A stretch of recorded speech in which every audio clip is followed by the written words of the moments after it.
5 ஆண்டு காலத்தை ஒரு முறை யோசிச்சு பாருங்க. அந்த 5 ஆண்டு காலத்துல ஒரு ரிவைன் பண்ணி பாருங்க. எப்படி இருந்துச்சு, சட்டம் ஒழுங்கு எப்படி இருந்துச்சு, வேலை வாய்ப்பு எப்படி இருந்துச்சு, அரசு வேலை வாய்ப்பு எப்படி இருந்துச்சு, எல்லாமே ஒரு முறை யோசிச்சு பாருங்க.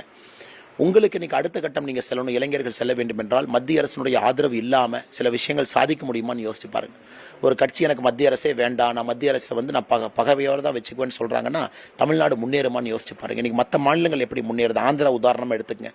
திரு நாயுடு அவர்களும் மோடி அவர்களும் சேர்ந்து இன்னைக்கு ஆந்திரா அடுத்த கட்டத்தில் இருக்கு, நெக்ஸ்ட் லெவலில் இருக்கு. டேட்டா சென்டர் வந்துருச்சு, இன்னொன்று ஆர்டிஃபிஷியல் இன்டெலிஜென்ஸ் சென்டர், அடுத்த லெவலுக்கு அவங்க ஃப்ரான்டியர் டெக்னாலஜிக்கு போயிட்டு இருக்காங்க. அதனால் தமிழ்நாட்டினுடைய முதல் தலைமுறை வாக்காளர்கள் இன்று நாம் புரிந்து கொள்ள வேண்டும், உங்களுடைய வளர்ச்சி நம்முடைய கூட்டணி கையில் இருக்கு.